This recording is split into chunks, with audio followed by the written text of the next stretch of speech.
Today, we are going to start the study of the book At the Feet of the Master, written by J. Krishnamurti. These are the different editions of the same book, At the Feet of the Master. Before getting into the details of this book, let us know little about J. Krishnamurti. He was born on May 11th, 1895 at 12:30 a.m. His mother's name Sanjeevamma, father's name Jiddu Naranayya.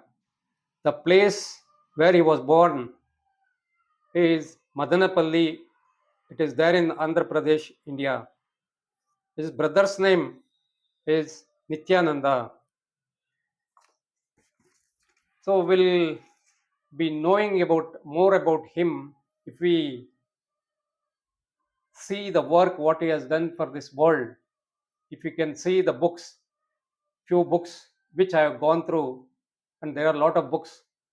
The books were not written by him, and the lectures given all over the world, it has been made into books.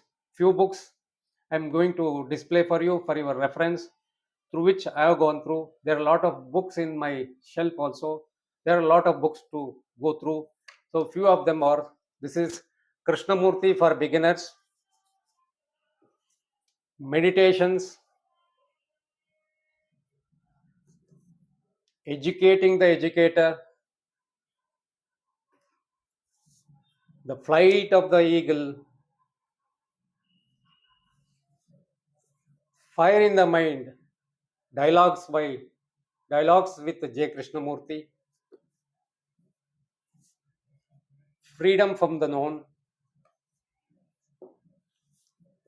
the first and the last freedom, and the edition which has been brought by the Krishnamurti Foundation in the 100th year of Krishnamurti. There are a lot of books, we can go through them. He has given a lot of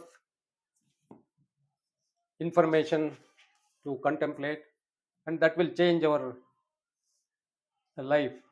So let us start what is there at the feet of the master. Today we'll see what the preface, which was written by Dr. Annie Besant, and the foreword written by himself. What he says in preface is, the privilege is given to me as an elder to pen a word of introduction to this little book, the first written by a younger brother, young in body verily, but not in soul.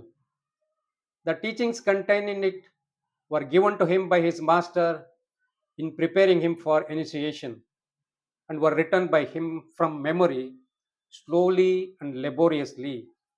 For his English last year was far less fluent than it is now. The greater part is reproduction of the master's own words. That which is not such a verbal reproduction is master's thought clothed in his pupil's words. Two omitted sentences were supplied by the master. In two other cases, an omitted word has been added. Beyond this, it is entirely Alcyone's own, his first gift to the world. May it help others as the spoken teaching helped him. Such is the hope with which he gives it. But the teaching can only be fruitful if it is lived. As he has lived it since it fell from his master's lips. If the example be followed as well as the precept, then for the reader as for the writer shall the great portal swing open, and his feet be set on the path. Annie Besant, December 1910.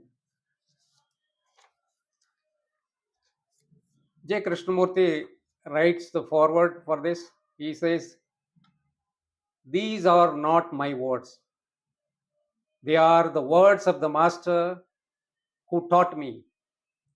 Without him, I could have done nothing, but through his help, I have set my feet upon the path. You also desire to enter the same path. So the words which he spoke to me will help you also if you will obey them. It is not enough to say they are true, that they are true and beautiful. A man who wishes to succeed must to do exactly what is said. To look at food and say that it is good will not satisfy a starving man. He must put forth his hand and eat. So, to hear the Master's words is not enough. You must do what he says, attending to each word, taking every hint. If a hint is not taken, if a word is missed, it is lost forever, for he does not speak twice.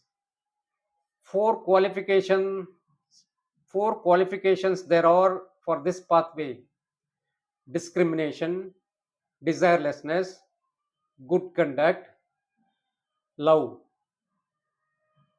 What the Master has said to me on each of these, I shall try to tell you. This is what J. Krishnamurti has written in the foreword.